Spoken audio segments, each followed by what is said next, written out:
दोस्तों last video में हमने कुमा की एक इमोशनल बैक स्टोरी को जाना और इसमें हमने देखा कि उसकी अच्छी दोस्त गिनी की मौत यहाँ पे सफायर स्केल डिजीज से हो जाती है, जिसके बाद कुमा उसकी बेटी बोनी को अपनी बेटी की तरह पालने लगता है। लेकिन आगे चल के बोनी को भी उसकी माँ की तरह ही वो डिजीज हो जाता है, जिसका इलाज कराने के लिए कुमा यहाँ वेगापंक के पास जाता है। और यहाँ पे वेगापंक बोनी का इलाज कराने के लिए मान तो जाता है, लेकिन बदले में वो कुमा के डीएनए का यूज करके कुछ पावरफुल क्लोन्स बनाना चाहता है जो कि गवर्नमेंट यूज किया करेगी। और कुमा यहाँ पे बोनी की जान बचाने के लिए तो भाई कुछ भी करने के लिए तैयार था, तो वो यहाँ पे इस बात के लिए राजी हो जाता है। दोस्तों हम लोग देखते हैं कि एक नेवी की शिप वेगापंक की लैब की तरफ अप्रोच कर रही है, जिसमें किजारू मौजूद होता है, जो कि लैब के अंदर आके वेगापंक को समझाता है कि भाई तू जो कुछ भी यहाँ लैब के अंदर करता है वो सब कुछ एक सर्वेलेंस जेंड एंड मुशी के जरिए बाहर के लोगों को पता चल जाती है, जो कि तेरे ऊपर नजर बनाए हुए हैं। साथ ही साथ तू तो गवर्नमेंट के साथ है, तो तू यहाँ पे एक पायरेट की हेल्प करने की जो कोशिश कर रहा है वो बिल्कुल भी सही बात नहीं है। जिसके बाद सैटर्न यहाँ पे वेगापंक से बात करता है और उसको बोलता है कि तू जो यहाँ पे सोच रहा है कि कुमा को एक बेस की तरह यूज करके उसके क्लोन्स को क्रिएट करेगा, तो ये बिल्कुल भी एक प्रैक्टिकल डिसीजन नहीं है, क्योंकि कुमा इस वक्त एक काफी खतरनाक पायरेट है जिसकी बाउंटी 296 मिलियन है। और इन सब के बावजूद अगर तू फिर भी कुमा के क्लोन को सक्सेसफुली बनाने में कामयाब हो जाता है तो नेवी की भाई पावर काफी ज्यादा बढ़ जाएगी। जिसके बाद सैटर्न यहाँ पे बोनी के इलाज को मंजूरी देने से पहले कुमा के सामने कुछ शर्तें रखता है। अब इसमें सबसे पहली शर्त होती है कि कुमा को एक 7 वॉरलॉर्ड का हिस्सा बनना होगा, क्योंकि कुछ दिनों पहले एक रूकी जिसका नाम एस था उसने एक वॉरलॉर्ड को हरा दिया है, जिसके बाद उसकी पोजीशन यहाँ पे खाली पड़ी हुई है, जिसको फिल करने के लिए नेवी के पास इस वक्त कोई भी नहीं है।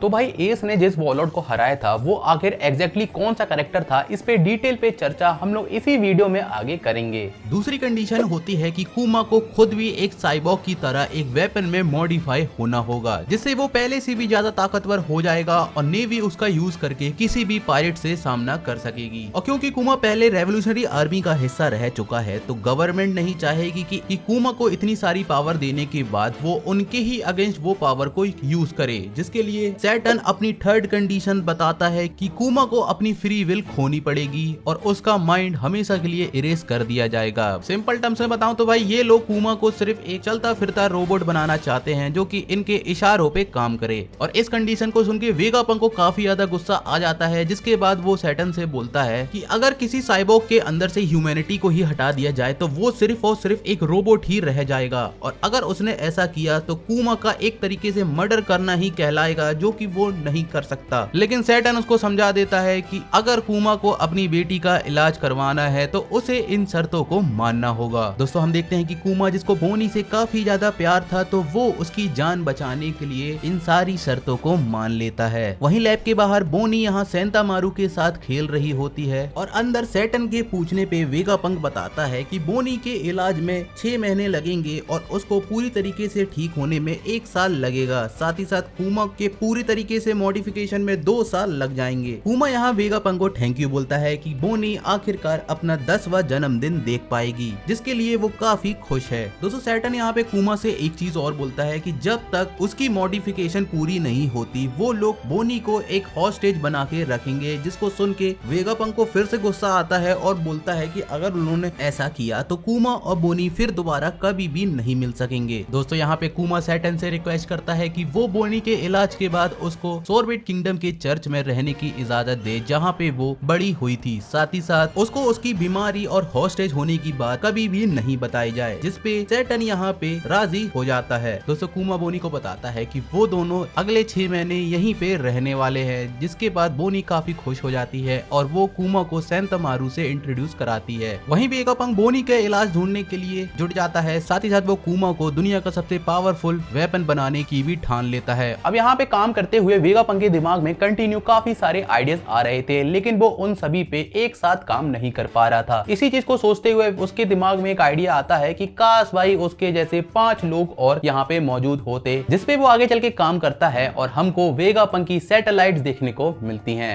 दोस्तों बोनी का इलाज और कुमा की मॉडिफिकेशन दोनों ही स्टार्ट हो जाती हैं और यहाँ से अगले 6 महीने तक ये दोनों लैब के अंदर ही रहते हैं, जिस दौरान ये वेगापंक सेंतामारू और किजारू के काफी क्लोज फ्रेंड बन जाते हैं। ये सभी साथ में पिज्जा खाते हैं और नीका की रिदम में डांस भी करते हैं। इसी बीच एग हेड आइलैंड का कंस्ट्रक्शन भी स्टार्ट हो जाता है, जिसपे कुमा कुमा भी हेल्प करता है। इसी बीच 206 महीने बीत जाते हैं और बोनी का ट्रीटमेंट पूरी तरीके से कंप्लीट हो जाता है, जिसके बाद कुमा बोनी को अपने साथ सॉर्बेक किंगडम वापस से लेके चला जाता है, जहाँ पे चर्च में कुमा और बोनी को देख के वहाँ के लोग उसका स्वागत करते हैं। क्वीन कोनी यहाँ पे कुमा से प्रॉमिस करती है कि वो उसकी बेटी बोनी का ख्याल रखेंगी, जिसके लिए कुमा उनको और वहाँ पे मौजूद सभी लोगों को थैंक यू बोलता है और उनको बताता है कि वो एक पायरेट है, जिसकी वजह से वो यहाँ पे ज्यादा देर नहीं रुक सकता, वरना ये किंगडम के लिए ही अच्छा नहीं होगा। दोस्तों कुमा यहाँ पे बोनी को अलविदा बोल के यहाँ से निकलने की तैयारी करता है और वो उसको ये प्रॉमिस करके जाता है कि वो अगले साल फिर से उसको मिलने के लिए आएगा और इस बीच वो उसको बहुत सारे लेटर्स भी लिख के भेजा करेगा। अब जब ये लोग ये सब बातें कर रहे थे, हम लोग देखते हैं कि अचानक से वहाँ पे कुछ डॉक्टर्स आ जाते हैं और दोस्तों इनमें से ही एक अल्फा होती है, जो होती तो CP8 की एजेंट है, लेकिन वो भी यहाँ पे डॉक्टर का भेष बना के आ जाती है और वो बोनी से बोलती है कि वो यहाँ पे उसकी देखभाल के लिए आए हैं। ये लोग यहाँ पे एक टेम्परेरी हाउस साथ ही साथ पूरे चर्च के आसपास एक प्रोटेक्टिव बैरियर बना देते हैं, ताकि कोई भी बाहरी आके यहाँ पे बोनी से ना मिल सके। अब दोस्तों ये सब कुछ वर्ल्ड गवर्नमेंट की ही चाल होती है और यहाँ पे अल्फा कुमा को याद दिलाती है कि बोनी अब उन लोगों की हॉस्टेज बन चुकी है, इसलिए अब वो कोई भी होशियारी नहीं कर सकता। कुमा इन सब बातों को समझ जाता है और वो उसको बोलता है कि वो यहाँ दोबारा नहीं आएगा। जाने से पहले कुमा यहाँ बोनी को थैंक यू बोल के जाता है कि वो उसकी जिंदगी में आई, जिसके बाद कुमा यहाँ सभी को टाटा बाय बाय करके यहाँ से निकल जाता है। दोस्तों कुमा के वहाँ से निकलने के बाद न्यूज़पेपर के जरिए कुमा के वॉरलॉर्ड बनने की खबर बाकी के वॉरलॉर्ड्स को भी पता चल जाती है, जैसे कि डोफ्लामिंगो, क्रोकोडाइल, मीहॉक, गेकोमोरिया और हमारी बोया हैंकॉक। वहीं व्हाइट बेट की शिप में ए सभी को ये खबर पढ़ के बताता है कि गवर्नमेंट ने न्यू वॉरलॉर्ड का रिप्लेसमेंट ढूंढ लिया है, जिसपे जीनवे उसको जवाब देता है कि ये लोग कभी ऐसा करते ही नहीं अगर तू हैनाफूडा को नहीं हराता। अब यहाँ पे हैनाफूडा जो था वो एक फॉर्मर वॉरलॉर्ड होने के साथ साथ काइडो के बीस्ट पायरेट्स का भी हिस्सा हुआ करता था, जिसको किंग ऑफ लिजर्ड भी कहा जाता था। अब वैसे तो भाई इसकी ना ही एनिमे में ना ही मांगा में कहीं पर भी अपीयरेंस देखने को नहीं मिली है, लेकिन जितनी इन्फॉर्मेशन हमको SBS पैनल से मिलती है उसके अकॉर्डिंग इसके पास एक जोन टाइप का डेविल फ्रूट हुआ करता था। साथ ही साथ ये उल्टी और पेज वन, जिनको हमने वानो आर्क में देखा था, जो कि काइडो की आर्मी में थे, उन दोनों का फादर था। जिनमें यहाँ ये भी पड़ता है कि कुमा एक फॉर्मर किंग रह चुका है, जो कि कोई बड़ी बात नहीं है, क्योंकि इस वक्त कुछ ऐसे वॉरलॉर्ड भी हैं जो कि किंग हैं। कुमा के वॉरलॉर्ड बनने की खबर रेवोल्यूशनरी आर्मी तक भी पहुंच जाती है, जो कि कुमा के इस एक्शंस को देख के काफी ज्यादा शौक में आ जाते हैं। दोस्तों अपने सफर के दौरान कुमा हर दिन बोनी के लिए लेटर्स लिखता रहता है। और अब हम लोग चलते हैं गोवा किंगडम में, जो कि ईस्ट ब्लू में स्थित है, और यहाँ पे हम लोग एक यंग लूफी को देखते हैं और कुछ देर बाद यहाँ पे कुमा भी आ जाता है, जो कि गवर्नमेंट के द्वारा दिए गए एक मिशन के लिए यहाँ पे आया है और वो उनके ऑर्डर का इंतजार कर रहा है। अब दोस्तों ये ऑर्डर क्या है और कुमा यहाँ लूफी के साथ क्या करेगा, ये सब हम लोग अपनी नेक्स्ट वीडियो में देखेंगे। दोस्तों उम्मीद है आप सभी को वीडियो पसंद आई होगी। अगर आप लोगों ने अभी तक वीडियो को लाइक नहीं किया है और चैनल को सब्सक्राइब नहीं किया है तो भाई फटाफट से कर दो, और भाई मुझे कमेंट करके बताना तुम लोगों का इस वीडियो में से फेवरेट पार्ट कौन सा था।